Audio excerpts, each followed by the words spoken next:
Bonjour à tous. Bonjour, je suis Jacqueline Oura, donc enseignante spécialisée en SECPA au Collège Saint-Joseph de Machecoul. Et donc je suis Anne Bruno, professeure de français en collège et lycée à Saint-Joseph à Machecoul. Alors là, on a vu deux présentations sur l'expérimentation de la co-intervention à l'école primaire. On va aussi rester en cycle 3, mais au niveau de la 6e, avec des élèves qui avaient déjà quelques difficultés en CM2, mais pas suffisamment pour être dans un circuit spécialisé. Et donc, nous avons adhéré à ce projet de co-intervention. Nous allons pouvoir vous montrer ce que nous avons pu faire avec ces élèves-là et analyser aussi cette expérience. Voilà, donc on a décidé toutes les deux d'expérimenter le co-enseignement dans le cadre, dans le domaine de la production écrite. Donc dans ma classe de 6e à effectif réduit, donc comme Jacqueline le soulignait, ce sont des élèves qui ont des troubles 10 de léger à sévères, des élèves aussi qui ont été pressentis pour une SECPA en fin de CM2 mais les parents ont refusé. On avait aussi une élève à profil Ulysse mais qui avait été refusée ensuite en Ulysse. Et donc c'est une classe de 20 élèves, voilà. Et donc nous avons co-planifié en se rencontrant plusieurs fois dans l'année, sur nos heures de temps libre, 4 séances devant élèves. Donc 2 séances de 55 minutes d'atelier de négociation graphique et 2 séances de 55 minutes de co-évaluation par les pairs d'une progression écrite de cours. Donc on va vous décrire un petit peu ces 4 séances, voilà. Et si vous avez bien compris, si vous avez bien suivi, c'est Jacqueline qui est intervenue dans mes cours, voilà, dans ma classe de 6e. Donc on a deux didactiques, on a la didactique du français et puis la didactique de la difficulté. Donc on va être complémentaires et surtout efficaces. Carrément.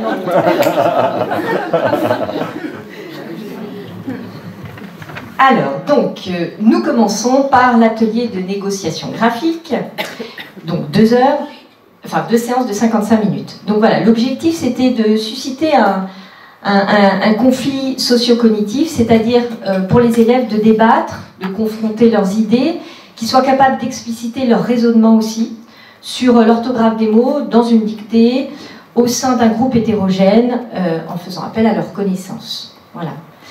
Donc pour cela, voilà, nous sommes répartis dans la classe. Ah oui, alors il faut revenir. Donc ça c'est l'étape de la dictée. Oui. Voilà, d'abord l'explication des consignes et la dictée. Voilà, donc j'ai dicté un petit texte relativement court. L'enseignante titulaire va dicter le texte. Et moi, pendant ce temps-là, je vais observer parce qu'il y a déjà des élèves qu'on a repérés. Et je devais les observer et voir comment ils s'engageaient dans cette activité-là. Voilà, donc une fois que le texte a été dicté, nous nous sommes répartis chacune dans la classe, voilà ici. Donc Jacqueline a pris la moitié de la classe, soit 10 élèves, choisis de manière hétérogène. Et donc ils ont affiché leur dictée au tableau, pendant que moi j'étais dans le fond de la classe, vous voyez, à votre droite, sur des tables qu'on avait installées. Et donc on a installé tous les textes, toutes les dictées. Voilà, et l'idée c'était de confronter, enfin d'abord la lecture, donc ils ont fait le tour des tables, au tableau ils ont lu les textes, leur dictée, et puis ensuite confronter les graphies communes, discuter sur les graphies différentes, argumenter, débattre, voilà, et voilà. Et puis ce qui était intéressant dans cette étape-là, c'est le fait qu'ils devaient corriger des copies d'autres élèves. Donc pour eux, ça engageait leur responsabilité et surtout leur intérêt de voir comment ils étaient capables de repérer des erreurs et puis de prendre de la distance aussi par rapport au travail proposé. Oui, et on a beaucoup insisté sur le fait qu'ils puissent exprimer, expliciter leur raisonnement aussi, donc en s'appuyant sur leurs connaissances, mais ils avaient aussi accès aux outils de la classe, donc dictionnaire, manuel, ou bien leur cahier de français. Voilà. Donc, en étape 3, alors ils pouvaient aussi annoter, hein, quand ils repéraient des erreurs, ils pouvaient annoter sur les dictées des autres. Donc ça, c'est ce qu'on a pu observer, parce que comme ils sont passés par le langage oral, comment ils ont pu confronter leurs idées, leurs erreurs aussi, comment ils ont pu ou se co-évaluer par rapport à ce qu'ils pensaient savoir ou ce qu'ils ont réalisé qu'ils ne savaient pas. Ouais. Donc voilà, une fois ceci fait, voilà, donc tout le monde est retourné à sa place, a récupéré son texte dicté, et donc on a, voilà, il s'agissait ici, on a affiché au tableau donc le texte ensuite correctement orthographié, et Jacqueline, donc au centre, vous voyez, du tableau là, fait évoquer les procédures bonnes ou mauvaises des élèves. Je peux donner un peu de best-of, par exemple, un verbe à la troisième personne, du pluriel, bon, il faut un S. Mais pourquoi il faut un S? Mais parce qu'ils sont plusieurs. Et puis là, on écoute, mais on voit tout ce qui a été retenu, tout ce qui n'a pas été retenu, pour arriver, par exemple, à ENT. Et bon, voilà. Donc ça, c'était vraiment intéressant de voir qu'à un moment donné, il fallait faire ressortir tout ce qui n'était pas bon, et pouvoir intégrer aussi les notions et faire vraiment le tri dans ce qu'on pensait savoir. Et donc là, ils ont pu aussi verbaliser et ils ont pu s'écouter en disant nous on pense avoir bien fait, ou on pense qu'il y a des moments où on ne savait pas trop comment corriger, où on a apprécié, mais sans jamais nommer les personnes qui avaient travaillé, sans jamais avoir de regard un peu négatif ou dévalorisant sur le travail des autres. Et puis alors à la fin, donc, les élèves ont réécrit le texte correctement orthographié, et puis nous en classe, toutes les règles qui avaient été redites pendant ces séances, donc l'accord voilà, dans le groupe nominal, l'accord verbe-sujet, eh bien on les a renotées dans leur grille de vigilance orthographique qu'on avait travaillé en début d'année. Grilles qui peuvent utiliser après à n'importe quel moment dans l'année, en rédaction, en évaluation, comme une grille pense-bête où ils notent toutes les règles dont ils ont besoin. Donc c'est vraiment une grille qui est personnalisée en fonction des besoins de chaque élève. Donc on revient à un travail plus individualisé. Donc chaque élève revient avec sa dictée, avec les corrections. Et on a la correction qui est écrite en dessous, et donc chacun peut recopier maintenant, peut déjà analyser ce qui a été bien, ce qui a été réussi, ce qui a été moins bien réussi, et pouvoir recopier son texte. Donc la copie, ça a permis aussi de fixer certains mots, de pouvoir mémoriser aussi la graphie des mots qui n'ont pas été réussis. Et puis de rappeler les règles orthographiques. À partir de ce travail, donc on va faire un prolongement, c'est-à-dire qu'on va se revoir mais 3 mois plus tard, en restant toujours dans l'écrit et en proposant maintenant pas une dictée, donc un texte imposé, mais d'écrire une production d'écrit, donc reconstituer un récit épique suite à une étude littéraire de Gilgamesh. Alors oui, là on était donc en fin de séquence, enfin moi en amont. Donc mes élèves, dans le cadre du récit de création et création poétique, c'est l'objet d'études en 6e, on a travaillé autour de Gilgamesh, et donc en tâche finale, ils devaient faire un récit épique relativement court, compte tenu des difficultés des élèves. Et donc l'objectif de ce deuxième temps de co-intervention, c'était la correction de leur production écrite par les pairs, et donc de pouvoir ensuite améliorer en fonction des remarques qui avaient été faites sur leur copie. Voilà. Donc l'objectif, c'était qu'ils puissent exprimer un jugement face à un texte en le partageant pour être évalué, et mettre à distance son texte pour l'évaluer. Et donc de réinvestir aussi toutes les connaissances et compétences développées dans l'atelier de négociation graphique. Alors la particularité dans cette classe, c'est qu'on a 3 élèves qui ont un rapport très problématique à l'écrit. Et donc, dans mon observation, j'insistais plus sur ces élèves, à savoir comment est-ce qu'ils pouvaient intervenir dans les échanges, comment est-ce qu'ils pouvaient intégrer des mécanismes pour pouvoir passer à l'écrit, comment dédramatiser cette activité aussi. Et à la fin, finalement, ils ont repris confiance, et ce sont ceux-là qui se sont désignés comme étant scripteurs pour recopier le texte corrigé. Donc là, comme vous le voyez sur les diapos, on s'est réparti chacune une moitié de classe, de manière aléatoire aussi. Donc ils se sont remis en groupe d'écriture de leur production écrite. Et donc on s'est partagé, donc chacune, ils étaient par groupe de 3. Donc voilà, et une moitié de classe dont on peut s'occuper plus aisément et passer plus de temps avec eux. Et donc ils se sont, en fait le principe c'est qu'ils échangeaient avec un groupe pair leur production écrite.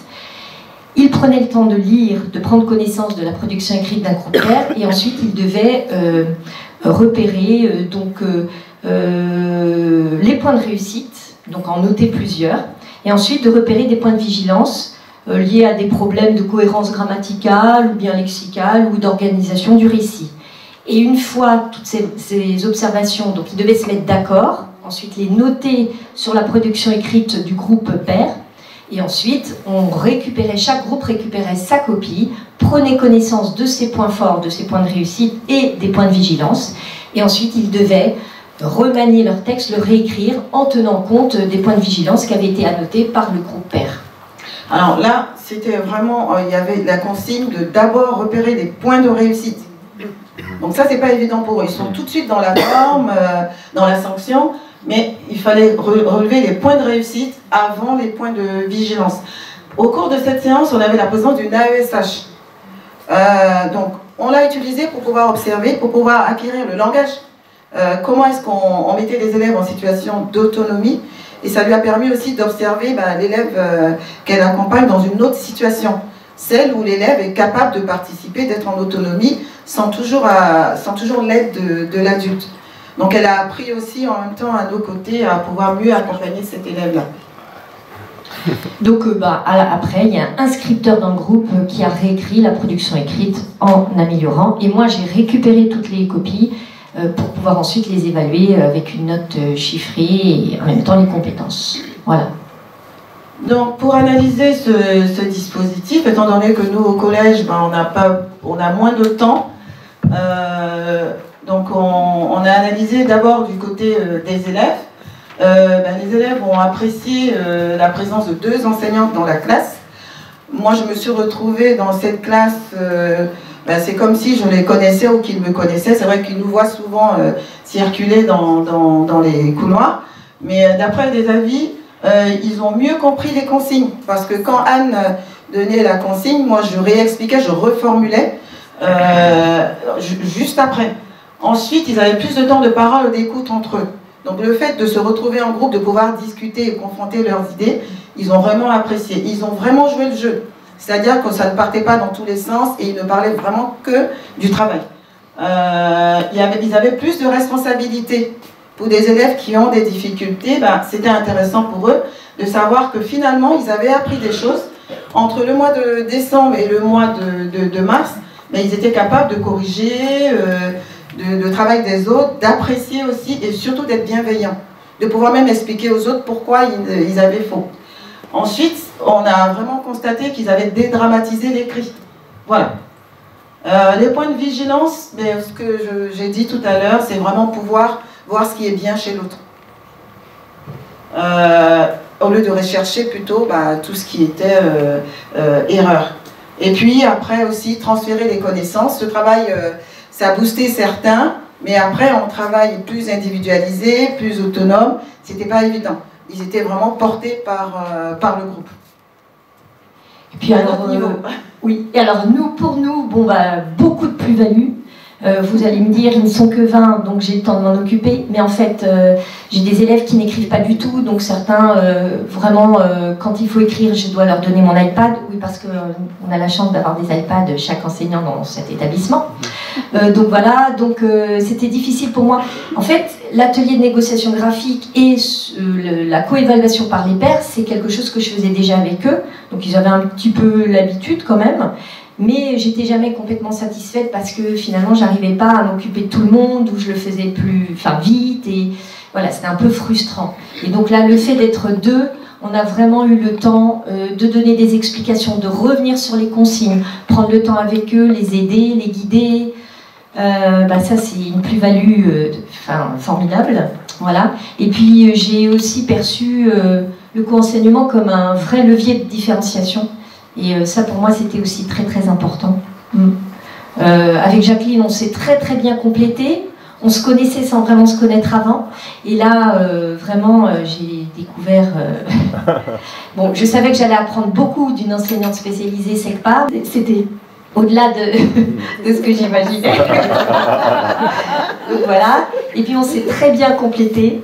On était plus présente avec les élèves, une autre posture.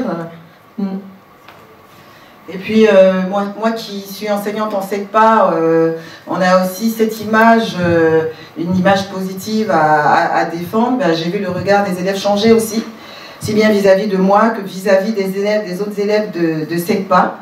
Et il y a eu cette revalorisation et cette reconnaissance aussi qu'on pouvait faire des choses bien et qu'on savait aussi beaucoup de choses en SECPA.